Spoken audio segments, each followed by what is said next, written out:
If you're a car enthusiast, you might be curious why nitrogen-powered cars aren't hitting the streets. Let's break it down. The idea of using nitrogen as a fuel source for vehicles has been around for quite some time.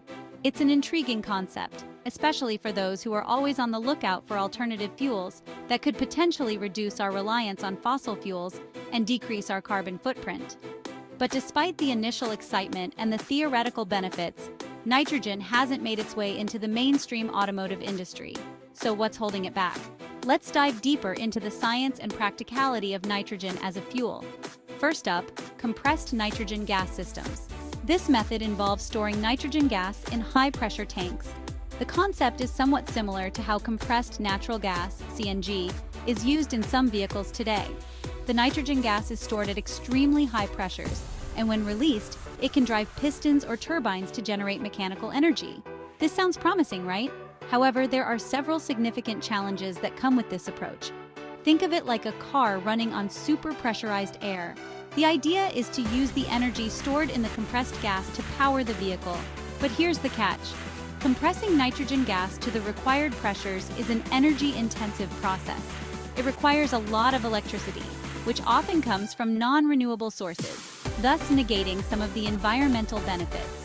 Additionally, the infrastructure needed to store and handle high-pressure gas safely is complex and costly. Nitrogen is stored in high-pressure tanks and released to drive pistons or turbines. This process can indeed generate power, but the efficiency of this system is a major concern. The energy losses during compression and decompression are significant, making it less efficient compared to other fuel sources. Moreover, the high-pressure tanks are heavy and take up a lot of space, which is not ideal for vehicle design, but it's energy-intensive and not very efficient. Next, cryogenic nitrogen. This method involves storing nitrogen in its liquid form at extremely low temperatures. Liquid nitrogen is incredibly cold, and when it is heated, it expands rapidly. This expansion can be harnessed to drive an engine, similar to how steam engines work. However, this method also comes with its own set of challenges. Here, liquid nitrogen is stored at ultra-cold temps. Maintaining these temperatures requires specialized equipment and insulation, which adds to the complexity and cost. The process of liquefying nitrogen is also energy-intensive, and the overall efficiency of converting liquid nitrogen back into mechanical energy is relatively low. It expands when heated, driving an engine. While this might sound like a cool and futuristic technology, the practical implementation is fraught with difficulties. The energy required to keep the nitrogen in its liquid state and the losses during the conversion process make it less appealing as a viable fuel source. Sounds cool, but it's still not efficient enough. The inefficiencies and the high costs associated with cryogenic nitrogen systems make them less competitive compared to other alternative fuels.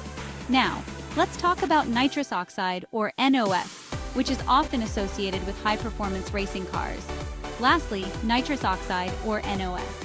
Unlike compressed nitrogen gas or liquid nitrogen, nitrous oxide is not used as a primary fuel. Instead, it is an additive that can be injected into the engine to provide a temporary boost in power. This is achieved by increasing the amount of oxygen available for combustion, allowing the engine to burn more fuel and produce more power. It's not a fuel, but an additive. While NOS can significantly enhance the performance of a car, it is not suitable as a standalone fuel source.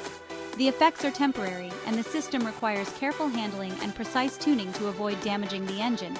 Injected into the engine, and it releases extra oxygen for a power boost.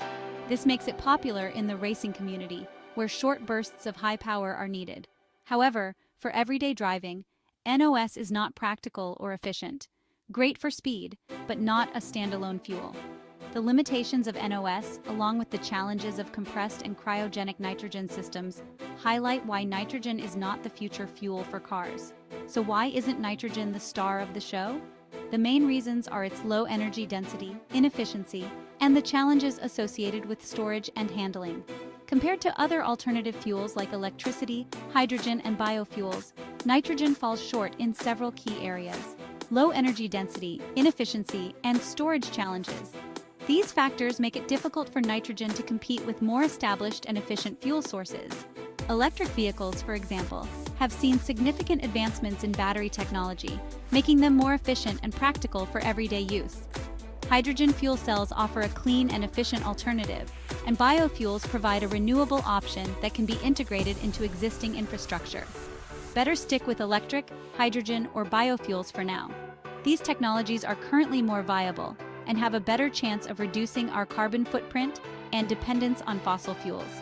While nitrogen-based systems are an interesting area of research, they are not yet ready to replace conventional fuels or the more promising alternatives. Got more questions? Hit subscribe and stay tuned for more auto insights. We'll continue to explore the latest developments in automotive technology and bring you the most up-to-date information on alternative fuels and innovations in the industry. Stay tuned.